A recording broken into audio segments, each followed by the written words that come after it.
Ya estamos en contacto con el economista Rodrigo Alonso, con quien queremos conversar una cantidad de cosas.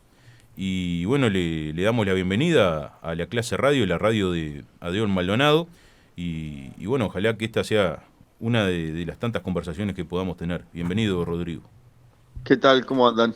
Todo bien por acá. Bueno, justamente te queríamos llamar, pero para hablar de economía, pero la economía que sinceramente afecta, en realidad toda afecta, ¿no?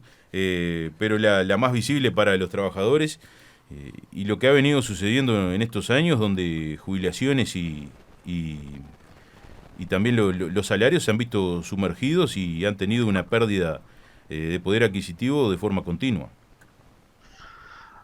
Sí, sobre todo durante el primer tramo del gobierno o la franja media del gobierno, sí hay una reducción de salario y de jubilaciones. Sobre el final del gobierno y sobre la recta electoral, justamente, eh, ambas variables llegan a confluir, recuperan y confluyen a los niveles de 2019, ¿no? O sea, digamos que el ciclo de la evolución salarial tiene que ver primero con una contracción deliberada por parte del gobierno para recuperar rentabilidad empresarial y recuperar también espacio fiscal, digamos, bajando los salarios públicos y las jubilaciones, pero atendiendo al ciclo electoral, sobre el final de este ciclo de 5 años, hay un repunte que lo lleva a los niveles de 2019 o incluso un poquito por encima, ¿no? Pero, digo, lo que perdiste ya no lo recupera. No, lo que pediste ya no lo recuperás y en ese tramo lo que se procesa es una transferencia de riqueza formidable hacia arriba, ¿no? Es una especie de derrame a la inversa, derrama de abajo hacia arriba, porque en ese mismo lapso vos tuviste un proceso de crecimiento económico y sin embargo tuviste empobrecimiento en una franja importante de la población. O sea, este gobierno logró esa tremenda paradoja, que la torta se amplió pero el grueso de la población recibe pedazos cada vez más chicos, ¿no? Y eso lo vemos, por ejemplo, en otro indicador que muestra que solamente el 5% de los más ricos del país en ese tramo logra un incremento real de sus ingresos y el 95% de la población, que es la enorme mayoría, por supuesto, eh, tuvo menor crecimiento, o sea, tuvo un decrecimiento, un estancamiento en su poder de compra, cuando el conjunto de la economía creció. O sea, es una paradoja increíble, ¿no? Que seamos más ricos como país, pero la gente sea más pobre, ¿no? Justamente sobre esto, que hay muchos discursos de muchos políticos que hablan de que no todo se tiene que ideologizar. Esto es netamente ideologizado. Este tipo de políticas y este tipo de actitudes de hacer las cosas es netamente ideológico. Sí, claro, y habla de un proyecto que pierde de vista las grandes mayorías nacionales, ¿no? Y que llega al gobierno justamente para construir digamos, una cooperativa de gobierno para propios, perdiendo de vista la transversalidad del Uruguay y priorizando eso, el interés inmediato de una pequeña base social reducida, más allegada al Partido Nacional o a la coalición, y el interés general queda perdido en esa ambición inmediata, ¿no? Creo que eso después le termina pasando factura al gobierno y además genera consecuencias nefastas, como por ejemplo el aumento de la pobreza infantil, pérdida de tiempo a la hora de diagramar un proyecto de desarrollo nacional, porque la compresión de los ingresos también deteriora el mercado interno. Tampoco se plantearon grandes lineamientos estratégicos para sacar a Uruguay de lo que ya son 10 años de meseta o de estancamiento económico. Fíjate que de 2014 hasta 2024 nosotros vamos a arrastrar 10 años de un crecimiento cercano al 1% al año real, cuando los 10 años anteriores veníamos creciendo 5% real anual. Entonces, el gran desafío que se plantea ahora es, bueno, cómo destrabamos esta situación de estancamiento económico y los 5 años del gobierno son como un tiempo perdido en esa tarea, ¿no?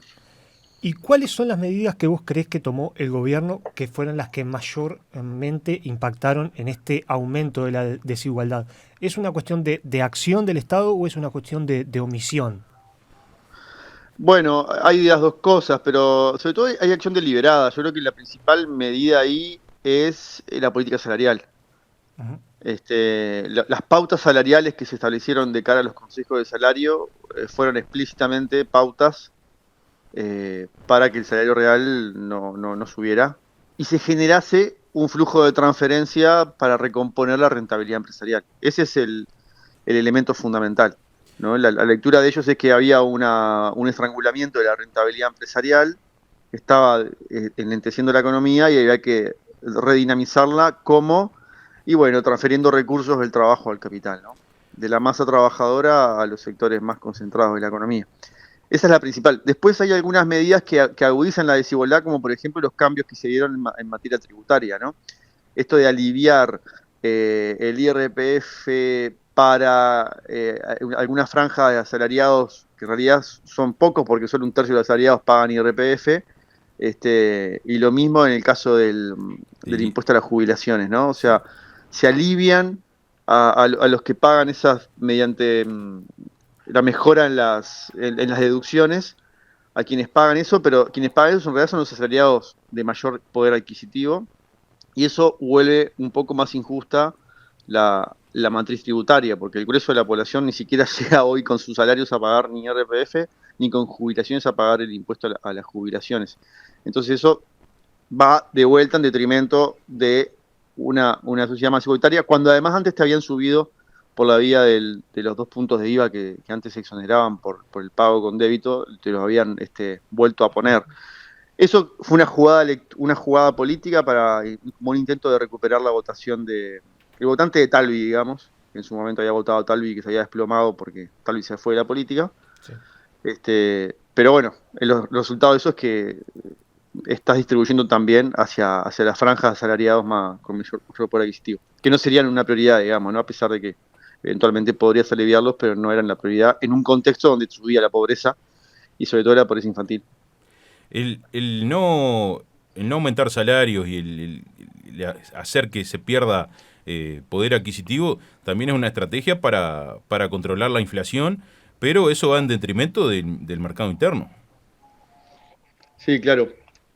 Digamos que la estrategia fundamental para controlar la inflación en parte fue esa, sí, porque eso contrae la demanda, ¿no? Y al contraer la demanda se supone que eso va a bajar los precios, pero bueno, como tú decís, también pega de costado al dinamismo del mercado interno, al pequeño comercio, a la pequeña producción, a las industrias que venden para el mercado nacional. El gran elemento para bajar la inflación también es la sobrevaluación cambiaria.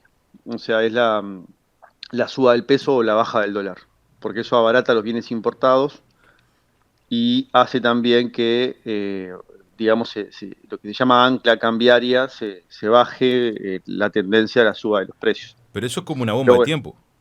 exactamente, eso es una bomba de tiempo, porque básicamente por ese mecanismo vos estás debilitando todas las posibilidades de desarrollo de producción nacional, porque si estás abaratando el dólar y traes todo más barato importado, estás destruyendo o estás inhibiendo la posibilidad de que se desarrolle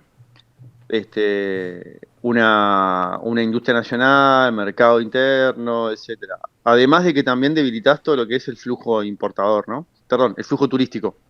Y favoreces el turismo de emisión, o sea, favoreces que los uruguayos salgan a hacer turismo afuera y no que, por ejemplo, los argentinos vengan a la costa uruguaya, de Maldonado, de Rocha, bueno, a, a traer divisas con el turismo, ¿no? Porque Uruguay les resulta cada vez más caro, ¿no? Entonces, es pan para hoy y hambre para mañana, o como decías vos, una bomba de tiempo, porque en algún momento vas a tener que volver a subir el dólar. Claro, pero el tema es el siguiente, porque digo, en estas elecciones hemos escuchado el famoso atraso cambiario, ¿no?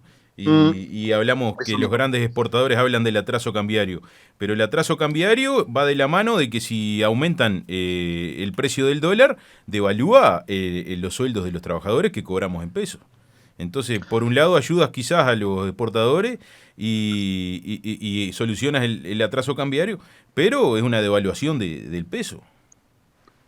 Claro, eso sería el reverso, ¿no? O sea, salir del atraso cambiario implicaría una devaluación. y esa devaluación, como vos decís, se va a traducir en un aumento de los precios, por lo tanto una pérdida del poder adquisitivo de la población, pero un aumento, digamos, de la rentabilidad del sector exportador, ¿no? Porque ellos cobran en dólares, entonces el dólar pasa a valer más y ellos se benefician. Pero al trabajador le dan un mazazo en la cabeza.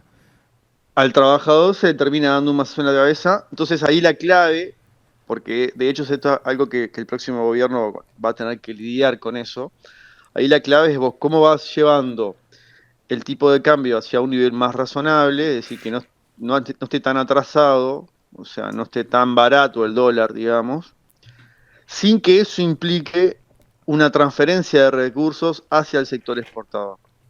El sector exportador siempre pide un dólar más caro porque ellos cobran en dólares y gastan en pesos. Entonces, la gran clave ahí es eso, cómo lográs ir llevando un dólar un poco más competitivo, pero al mismo tiempo evitar que eso sea una transferencia de recursos hacia el sector primario exportador. Y ahí hay que pensar el diseño de mecanismos impositivos que permitan capturar en el plano de la exportación lo que estás transfiriéndoles en el plano cambiario a ellos. No sé si me expliqué con eso, pero esa es una de los nudos claves de Uruguay. Porque en el fondo lo que se está dirimiendo ahí o disputando ahí es la distribución de los beneficios de la renta agraria o de los beneficios de las exportaciones primario exportadoras, que es el corazón de los beneficios de la economía uruguaya. Es el único sector competitivo con el mercado mundial, básicamente es el sector primario, aunque hay algunos otros, pero el grueso es el sector primario. Entonces el gran nudo del país nuestro es, que además lo ha sido durante toda su historia, fue el gran nudo del vallismo, es cómo utilizar los recursos primarios exportadores, la renta extraordinaria del agro, digamos, para con eso diagramar estrategia nacional de desarrollo, o sea, estrategia país, ¿no? Que es lo que está faltando acá y es lo que el programa del Frente Amplio plantea como necesario, es lo que el espacio Milino estamos impulsando, que es, bueno, es necesario que acá, más allá de una agenda distributiva que es necesaria, más allá de aspectos de corto plazo como atender la emergencia social, atender el problema del empleo, es necesario diagramar una estrategia nacional de desarrollo.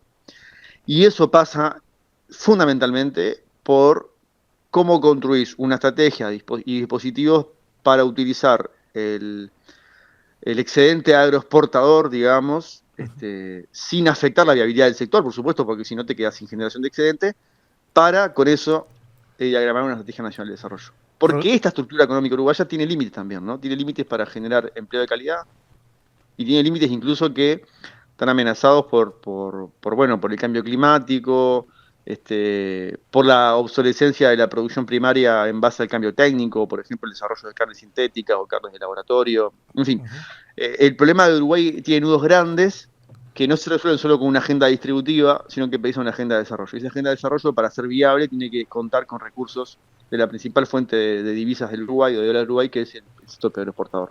Entonces, Rodrigo, lo que tú nos dices es que esta corrección del atraso cambiario es inevitable, gane quien gane. Lo que varía sería si se toman medidas complementarias a esa corrección del aumentar los precio sueldos del dólar para que no impacte en el bolsillo de los trabajadores, ¿no?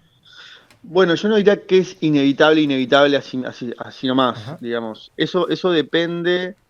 Yo creo que tendríamos que ir a racionalizar un poco el problema del frente cambiario, por lo que decía de que si al restante competitividad es imposible pensar en desarrollar sectores exportadores que no sean los primarios, ¿no? Entonces, esta forma de crecimiento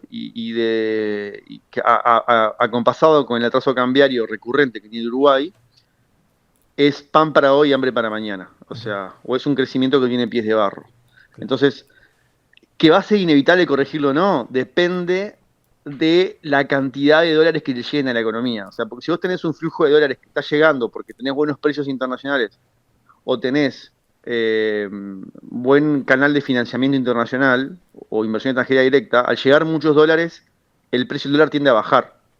Entonces eso te permite a vos, te da la espalda para seguir con un tipo de cambio, con atraso cambiario, digamos, o con un dólar barato. Y hay que mejorar la política internacional también, ¿no? Porque si no se abren nuevos mercados. Hay que mejorar la política internacional también, porque si no se abren nuevos mercados. Exactamente, pero ¿cómo vos abrís nuevos mercados si tenés un dólar tan barato? Claro. Entonces no tenés competitividad hacia afuera, digamos, porque vos sos caro en dólares para el resto del mundo. Entonces, ¿cómo generás nuevos mercados de competencia cuando tenés una competitividad cambiaria tan afectada porque tu peso vale mucho respecto al dólar? ¿No? Es una contradicción compleja. Claro. Pero es un nudo que tenemos que atacar, sobre todo para pensar en un interés estratégico del país y no un interés más inmediato Y, de corto plazo. A veces los trabajadores también quedamos prisioneros de esto porque, claro, a nosotros nos conviene en lo inmediato un dólar barato, porque eso se traduce en sueldos en dólares más mejores. pero seamos realistas, la economía uruguaya está totalmente dolarizada. Lo único que no está dolarizado son los sueldos. Entonces, digo, al aumentar el dólar es una devaluación del Sí, peso sí, por supuesto, y por tú te supuesto, endeudas. La mayoría de todos nosotros estamos endeudados en dólares. Tú compras un por auto, te supuesto. endeudas en dólares. Compras una moto, te endeudas en dólares. Claro, Digo, ni claro, hablemos claro. los alquileres, que muchos alquileres están en dólares. Acá en Maldonado están en dólares Sí, algunos sí, alquileres. Digo, entonces, claro. digo, en una economía dolarizada, devaluar el peso es un arma de Claro, doble es filo. una complejidad adicional. Claro.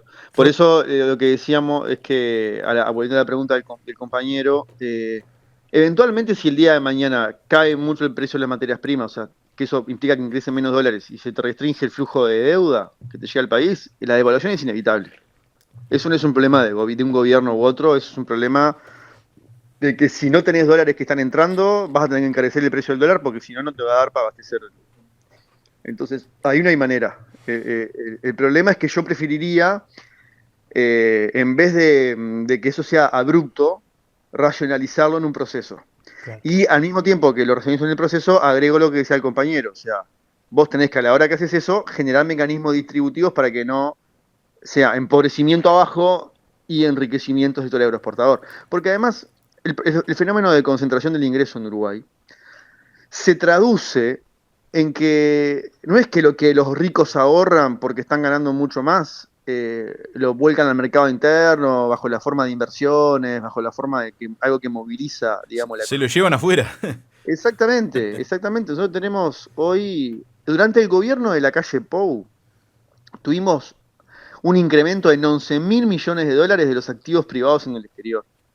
O sea, es dinero que se transnacionaliza, Y es que no paga impuestos. rentabilidad. No, paga un impuesto muy menor que por los intereses que traen para acá, digamos, porque ponen plata en Panamá y reciben intereses por esa plata que ponen en Panamá cada tanto, porque es un depósito bancario, y sobre eso pagan un impuesto, pero que no hace mella, digamos. Pero sobre todo lo importante es que es recursos nacionales que estamos extranjerizando, pero fíjate que son 11.000 millones de dólares. Y 11.000 millones de dólares, ahora debatíamos en el marco del debate sobre el plebiscito de seguridad social, debatíamos por si eran 500 millones o eran 1.000 millones lo que valía subir las jubilaciones mínimas, ¿no? Acá estamos hablando de que hay 11.000 en 5 años y esos agregan algo así como 20.000 que ya existían, que estaban afuera. Estamos hablando de la mitad del PBI, Sí, sí. que está puesto en cuentas en el exterior, ¿no? Entonces, Uruguay no puede darse el lujo, me parece a mí, de dilapidar estos recursos, de tener estos recursos ociosos, cuando en realidad vos tenés un montón de desafíos, tenés un problema educativo gigantesco, tenés un núcleo duro de la pobreza que no estás pudiendo resolver, problemas de gente en situación de calle, la necesidad de aumentar imperiosamente lo que es ciencia y tecnología, la inversión en ciencia y tecnología, porque estamos perdiendo. El mundo hoy está en el medio de un cambio técnico, un cambio en la forma de producir en base a nuevas tecnologías. Y si vos perdés el tren del cambio técnico, va a ser muy difícil que puedas seguir siendo competitivo en tu institución internacional. Y la clave, la llave del país es cómo lográs insertarte en el mercado mundial de una manera virtuosa Ujú. y no de manera que te sobra un tercio de la población si solamente portas carne, soja, madera y celulosa. O sea, el problema de fondo es ese, ¿no? Entonces, quién va a diagramar un proyecto de desarrollo para ir moviendo eso? No te digo resolverlo de acá a 4 años porque no es posible, pero sí ir moviendo ese barco y que dé base de sostenibilidad a los procesos de integración social, al empleo de calidad, en fin. Bueno, y al margen de eso, precisas también una agenda distributiva importante y una agenda de emergencia. O sea, son Sí. varios los frentes. Pensando en un próximo gobierno, creo que tiene como esas tres desafíos, ¿no? Corto plazo, emergencia social; mediano plazo, agenda distributiva, que ahí aparece la necesidad de una reforma tributaria Una actualización del sistema tributario es fundamental. Y luego, el tercer nivel y el plazo medio y largo, el problema del desarrollo nacional, ¿no? Estrategia Nacional de Desarrollo, cómo alineamos efectivamente los actores detrás de un proceso que vaya al cambio estructural, ¿no? Que se trace una agenda de cambio estructural. Porque la lucha inmediata o la lucha solamente distributiva no nos es suficiente a nosotros, digamos. Rodrigo, una cuestión que quería consultarte porque me generó mucha curiosidad. Tú recién nombrabas el tema del plebiscito de la seguridad social y ayer salió la noticia de que el dólar, justamente estábamos hablando de la cotización, de que el dólar había bajado producto de que el plebiscito no prosperó. Explícanos a qué se debe esto, esta baja del dólar en función de un resultado electoral. Si se explica por el nerviosismo que había en ciertos sectores del sector financiero o especulación, ¿qué fue eso? Mira, no te sabría decir a qué responde la de ayer, la baja de ayer. Capaz que también había una suba que era un poco artificial y se compensó con esto. Quizás estaba asociada al plebiscito. Yo, honestamente, ahí Capaz que lo leí varias explican a versiones. partir del plebiscito, pero no tiene nada que ver, no sé. Había muchas versiones. Leí notas del país incluso que desestimaban el factor plebiscito y lo asociaban a otros factores de movimientos de mercado. En ese momento, cuando subió el dólar, en aquel momento que después se nombra O'Donnell y bueno, en fin, justo se estaba dando en Argentina lo que se llama el esquema del blanqueo, que Milei impulsó un blanqueo de capitales y de dinero enorme. Ustedes son los verdaderos héroes, le dijo. Claro, entonces eso también podría haber, porque el blanqueo quiere decir que un montón de dinero que estaba ahí boyando, pero que era argentino en el fondo, se coloca en las cuentas argentinas, digamos, de manera, con todas las facilidades, ¿no? Y sin ningún tipo desde el dinero narco hasta los ahorros de los viejitos en el colchón, o hasta dinero que quizás estaba en Uruguay, o quizás estaba en alguna forma financiera en Uruguay. Porque Uruguay siempre es un espacio una plaza financiera de Argentina, ¿no? En algún punto, o sea. Entonces capaz que también era ese el movimiento. Yo no vi con claridad esa relación realmente, no la vi. Rodrigo, entonces tampoco. Sí. Y trayéndote de vuelta a nuestro país acá, toda la plata de evasión de impuestos que hay, ¿no? Que el gran capital evade una cantidad de impuestos, eso también le resta recursos al país. Y también las exoneraciones que tiene el gran capital. Ajá. Porque lamentablemente las multinacionales muchas veces extorsionan, y sobre todo a pequeños países como Uruguay, que para venir a instalarse le piden condiciones y exoneraciones que sin duda que el resto de la sociedad no las tiene. Sí. Sí, vos tenés primero evasiones, que eso ya es del orden de lo ilegal, ¿no? Que ahí creo que un próximo gobierno tiene que tener también una política de formalización, digamos, ¿no? Y evitar tanto la evasión, que se llama evasión, como la ilusión, que son las maniobras más como al filo de la legalidad para pagar menos impuestos, ¿no? Y después tenés el capítulo de las exoneraciones, que eso es legal, está establecido por ley, y que estamos hablando de 6 puntos del PBI, ¿no? O sea, un volumen importante. Y también ahí hay una agenda, es importante que lo hayas traído, porque hay una agenda también de revisión de esas exoneraciones que muchas veces son a mansalva, no hay contrapartidas prácticamente, o no se controlan las contrapartidas, o sea, sí, que del empleo nacional, tal, no, de incorporación de tecnología, o sea, creo que hay una política de hacer mucho más riguroso ese esquema de exoneraciones asociado también justamente a la estrategia de desarrollo, ¿no? Por ejemplo, bueno, si te voy a exonerar porque quiero que hagas un polo de desarrollo en el interior, bien. Después controlar que eso efectivamente sea así, que no estés diciendo que haces una cosa y después en realidad haces otra. Si no tenés capacidad inspectiva, pasa eso. Entonces ahí hay una agenda para desarrollar que está asociada a lo tributario. Y después creo que hay una parte de las exoneraciones igual que son necesarias, porque vos como tenés un esquema cambiario tan poco competitivo, por esto que hablamos al principio, ¿cómo haces para desarrollar un sector exportador en Uruguay si tenés un cambio tan alto? O sea, tenés un dólar tan barato, tenés que darle algún tipo de incentivos. Por eso muchas veces el régimen de zonas francas, que hay que también revisar, por supuesto, pero a veces cumple la función de darle una compensación a algún sector exportador porque le está sustrayendo rentabilidad y competitividad por el tipo de cambio, por la recurrente sobrevaluación cambiaria o atraso cambiario. Entonces ahí a mí me parece que tiene algún sentido. pero no una exoneración a mansalva como pasa hoy, ¿no? O revisar otros impuestos como el impuesto del patrimonio, por ejemplo. En fin, hay toda una agenda tributaria que hay que empujar y yo espero que el Frente Amplio aborde esta discusión como partido.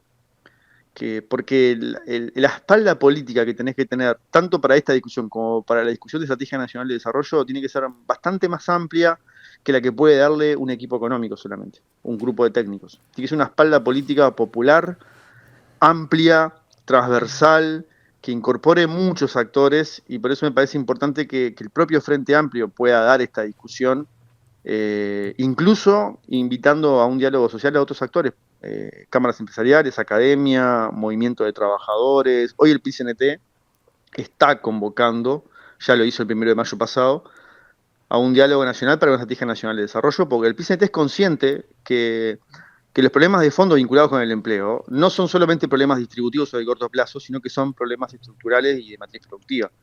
Entonces, ahí hay un nudo importante. Yo diría que esos dos son de los principales cuellos de botella que va a tener el próximo gobierno. Pero, digo, esto lo pusieron, por ejemplo, en el libro que tú colaboraste, Uruguay for Export. Hablaron justamente sobre cómo se retrae el capital nacional y bueno, el capital extranjero toma su lugar. Sí. Eso es un fenómeno que se da, digamos, desde el 60 para acá, progresivamente se está comprimiendo o está en declive la burguesía nacional. El empresariado nacional está en decadencia del 60 para acá. Y es progresivo. Y luego de cada crisis se hace más chico. O sea, la crisis del 82 y la crisis del 2002, y incluso en el último ciclo de expansión, pierde lugares de relevancia la burguesía nacional, pierde el lugar que tienen las exportaciones. O sea, ahora las exportaciones son básicamente explicadas por capital extranjero, tanto los frigoríficos como la celulosa, o la agricultura es básicamente capital financiero. El peso en la cúpula empresarial del capital nacional se ha reducido muchísimo, ahora está en el torno del 20% de la cúpula empresarial, de las ventas de la cúpula empresarial, y antes estaba en el torno del 50%. ¿Quién gana peso ahí? El capital extranjero. ¿Qué capital resiste? El capital público en la cúpula empresarial, que es el que mantiene la participación de ventas. O sea, ahí también aparece la importancia de las empresas públicas. Nosotros tenemos dos palancas fundamentales dentro de la cúpula empresarial que son las empresas públicas. Tienen que estar alineadas en una estrategia nacional de desarrollo. Tienen que ser entonces utilizadas para eso. Va de la mano la defensa de la soberanía, entonces también. Totalmente. Va de la mano de la defensa de la soberanía y va de la mano de la posibilidad de desarrollar proyectos nacionales, efectivamente. Porque lo que está pasando de fondo es que se está quedando sin un actor. El actor es la burguesía nacional que está, bueno, eso lo trabaja mucho Juan J. Monat, que un colega que también es coautor de ese libro al que hacía referencia, que está desapareciendo un sujeto y se está transformando en gerentes, en los CEO famosos inmobiliarias. Sí. Está asumiendo otro rol. Yo creo que esto de fondo también es la base material que explica por qué el Partido Colorado se ha convertido en un socio menor del herrerismo, ¿no? Porque el Partido Colorado era la expresión de la vieja burguesía industrial que ponía atrás de sí a la clase obrera y conformaba en esa amalgama el vallismo del Partido Colorado, ¿no? Pero esa destrucción sociológica de la burguesía me parece que lo que está haciendo se ha llevado puesto al Partido Colorado y ha sido el Frente Amplio, que es un partido básicamente de extracción de trabajadores, el que ha heredado esa sociología vallista, pero ya no tiene ese par de burguesía industrial, ese par ya no existe. Entonces, por eso pienso que hay un desafío muy grande para el Frente Amplio, siendo como un partido más bien de clase trabajadora, que amalgama toda esa diversidad de sujetos, de cómo se hace cargo de este país, ¿no? De este país que tiene esta deriva, que tiene esta dificultad en escena internacional, y que ya no cuenta con ese actor nacional que era el empresariado uruguayo industrial, que está en declive. Y bueno, eso plantea toda una serie de desafíos estratégicos para la fuerza política, para eso. También para la construcción de hegemonía política, ¿no? O sea, con quién te aliás, quiénes son tus aliados, cómo el herrerismo logra también poner detrás de sí esos vestigios de burguesía industrial que están hoy en el Partido Colorado. O en fin, un debate creo que bastante denso, digamos. Bueno, economista Rodrigo Alonso, te agradecemos mucho por estar en los micrófonos de La Clase Radio, la radio de Adeón Maldonado, y bueno, hasta la vuelta. Bueno, muchas gracias a ustedes.